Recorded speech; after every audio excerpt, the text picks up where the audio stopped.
What is up, YouTube? In today's tutorial, I'll be showing you how to replace the brakes on this 2013 Kia Sorento. We're going to be doing the front and rear brakes on this vehicle. Let's get straight into the tutorial. First up, jack up your car from the jack point. And I'm going to be starting in the front and then working to the rear because the front brakes are more important on this vehicle. They're the bigger ones. So got that jacked up a little bit. Now we're going to use our breaker bar to loosen the lug nuts, and we got a 21mm socket to do the job. We jacked up the car a tad bit more using this impact just to make it a little more efficient. Take off the wheel the rest of the way. We got the wheel removed. Now I'm going to use some of this penetrating lubricant and just hit around. Ooh, yeah, there's a screw on this vehicle. Definitely hit that in advance. We might even have to end up torching it, we'll see, but just doing some preventative lubricating to make everything come off a little easier, since as you can tell these brakes are pretty old and rusty. So we're just gonna hit each bolt with some lubricant, so get those top caliber bolts, and we'll also hit the bottom ones as well. Now we're gonna remove the top of the brake caliber, and how you're gonna go about that is you're gonna use a socket, a 14mm socket on a ratchet. You're gonna put it right here on the bolt, and then we got a 17mm wrench, and there we go. And then with your one hand holding the wrench in place firmly, you're going to use your other hand holding the ratchet to loosen the bolt, and you're going to do that for this top one and this bottom one as well. With those two bolts removed, you can simply lift off the top of the caliber, and I'm just using a bungee cord and resting it on the spring on the strut so you don't put tension on that brake line right there. Next, we're going to be removing this big bolt right here to remove the bottom of the brake caliber, and this bolt right here. Also, I lubed the wrong bolt, so we're gonna lube that up real quick. And those two bottom bolts for the bottom piece of the brake caliber, you're gonna use a 17mm socket to remove those. And these were pretty tough for me. I wasn't able to fit in my big boy, so I had to use the medium-sized ratchet, and then just slid this pipe on to give me more leverage to break both of those bolts loose, which worked out for me, luckily. Yeah, and finishing off getting this top bolt out, had to switch to this 17mm wrench because when I backed out the bolt, makes my socket and ratchet get stuck right there. You know, thanks for that, engineers at Kia. Got that bottom part of the brake caliber removed. Now we're gonna try to take off the rotor and these screws. If you've done any brakes before, you know these can cause really big problems, so hit these a few times with the penetrating lubricant. And then I found the easiest way to get it off is just using an impact, and then I got this really thick Phillips bit on it, so fills up that space nice and good. Shouldn't be stripping it out. And if I can't get these the first try, I'm just gonna go ahead and torch them and then come back again once they're warmed up, but we'll try. But yeah, I usually find with the impact usually gets them off better than just using an actual screwdriver, but we don't want to strip it at the same time either, so let's give it a shot. Like butter, baby. That's what we like to see right there.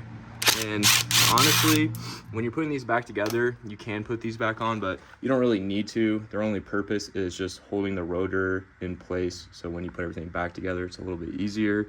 But they can be a little bit of a problem if they rust your rotor onto your wheel hub. I got the rotor off, gave me a little bit of difficulty, so I just hit some more of this penetrating lubricant. This stuff is a lifesaver. And then had to give it a few whacks with this hammer here. Came in from the back, bam, bam, bam. A few taps in the front, bam, bam, bam. Got it loose enough where I could take it off, but it was pretty stuck on there. Got everything off now, so we can start putting all the new brakes together to put on. Here's the bottom piece of the brake caliber, and then we're gonna just put the brake pads on exactly how they are already placed. So this front one, we just got the normal one. It's gonna go in like so. And then this rear one has the indicator, and we're gonna make sure it's positioned the same way, so that way it's not rubbing up against anything, making your car make squeaking noises unnecessarily. And then I'll have to check out, see if I want to switch out these brackets or not, because sometimes these newer brackets make unnecessary noise and the old ones work good enough. So I'll just see and figure out if I want to switch them out or not. But brake pads, just got these Bosch ones, and they were budget friendly but still good enough for a daily driver. So let's take off the old pads, lubricate the new ones, and put this together. These did appear to be exactly the same as the ones that were on already, so I did go ahead and switch them out for these new ones. And that's how they're seating in. You pretty much just take them off and then just push them on. For lubrication, these brakes came with some lubricant, some brake lubricant. And you're gonna lubricate the points of contact where there's movement. So right there, on the other side, and then just put some extra where it's gonna be sliding as well. Simply just slide it back into place. Same thing, just like the other one, just lubricating the points of contact where there will be movement, and then extra lube on those spots right there. Also gonna go ahead and re-lube these pieces right here. So to take them out, you're just gonna lift up, and then what I like to do is twist, and then I'll pop off that coupler right there, and then I'm just gonna wipe these off and then re-lubricate them as well. The bottom part of the brake caliper is put back together. Each piece is lubricated. So now let's go put that rotor on. We got the new front, one of the new front rotors out. Take a rag, some brake cleaner. You don't want to wipe off your rotors when they're brand new like this, because they usually come with some protective oil coating. We don't want the brakes pads slipping on it, so just gonna wipe off the front side and the back side. And before we put the rotor on, I'm just gonna take a bristled brush and get some of this rust off the wheel hub. That way it helps not get stuck in the future. This wheel hub's pretty clean, honestly, but doesn't hurt to get some of that crud off. That new rotor on, looking real nice and spiffy. And before we put the brake caliper back on, you're gonna need to compress the top part of the brake caliper. And I have a kit for it that I just got for, I don't know, it was like 30 or 40 bucks on Amazon. But you can use a C-clamp for some calibers, but some of them, they got little nubs to go into the grooves to twist it. But this one is pretty simple. You just need pressure to push it down. So you could use a C-clamp on this one, but it's a lot easier just getting yourself one of these clips, these kits. So I just use the biggest circle piece in the kit, and then basically you put that on the bottom part where the circle is, and then I attached it to one of these rods, and it just has these nubs that go in the hole for the circle piece.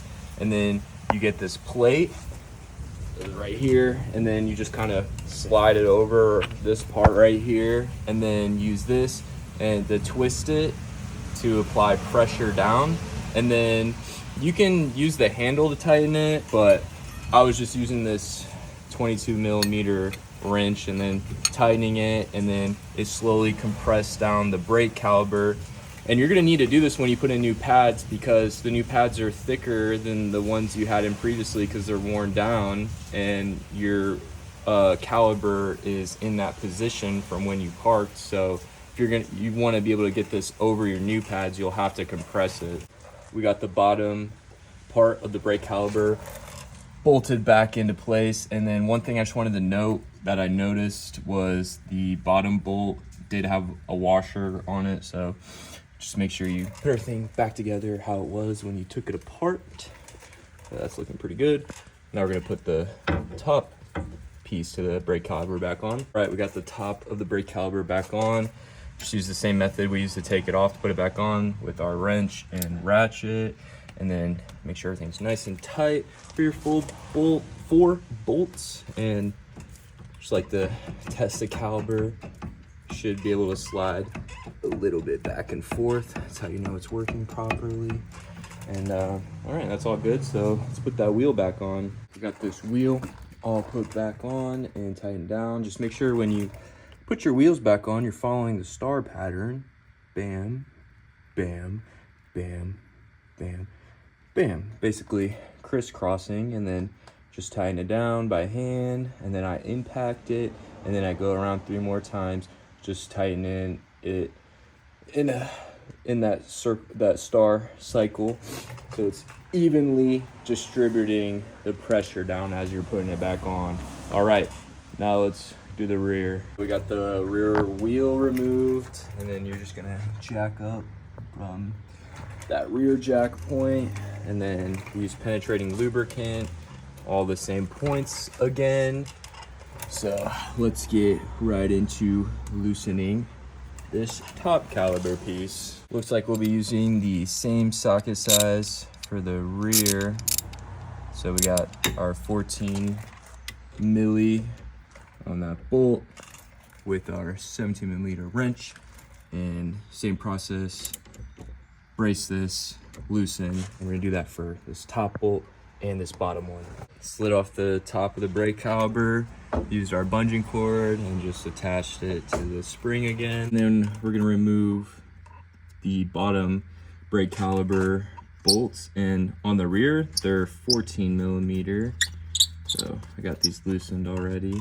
Got this top one, and then got that bottom one as well. And I'm just gonna fully loosen that and remove it. We got the bottom part of the brake caliber removed. Went to remove the rotor and got one out, and then this one stripped out, of course. So gonna have to drill this one out to remove the rotor. So I'm just gonna do that. I was able to get it out, luckily. Ooh, she's spicy. After drilling it out, and pretty much how I went about it is I drilled out the top. You can compare. I drilled off the top, and then I used a smaller bit to drill into the center with the threads, and then instead of going right, I reversed it to left, and then it loosened it out the rest of the way. But yeah, it's a little trick you can do if you strip out your bolts, just drill them out. Got the rotor off after some intense banging.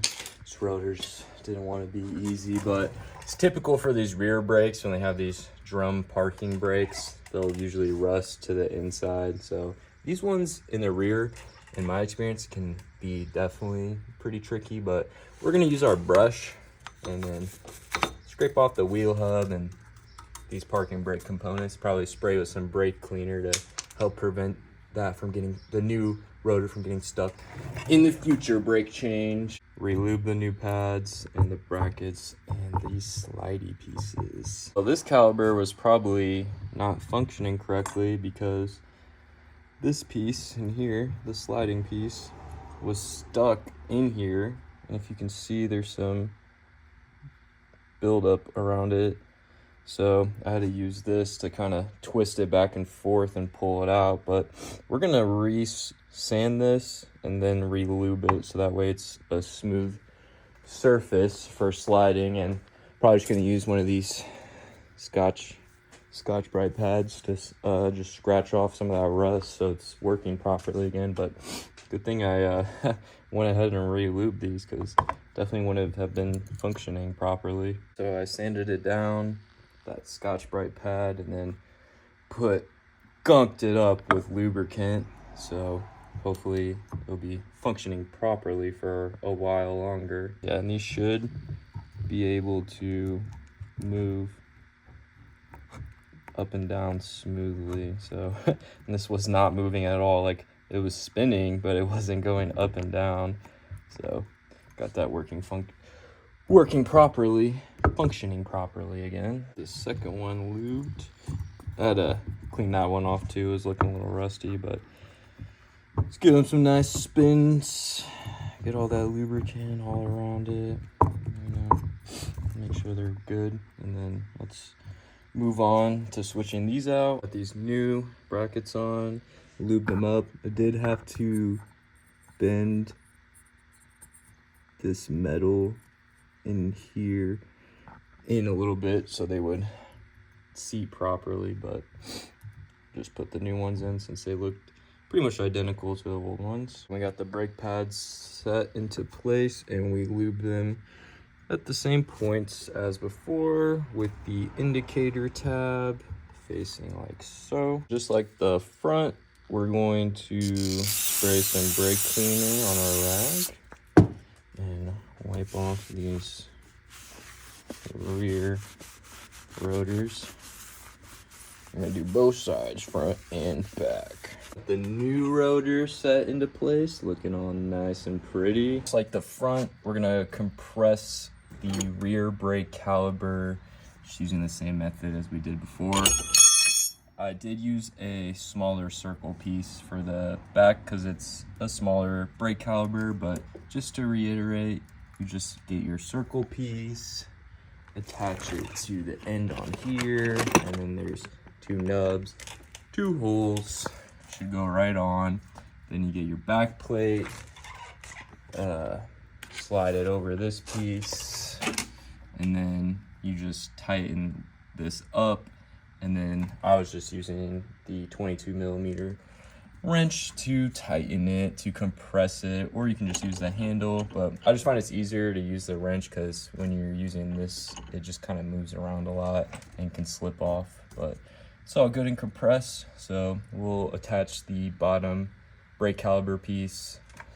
Now we got the bottom of the rear brake caliper reattached. Got that that back bolt tightened down, and the bottom one as well. So now let's put on the top of the brake caliper, and here we have the top of the rear brake caliper reattached.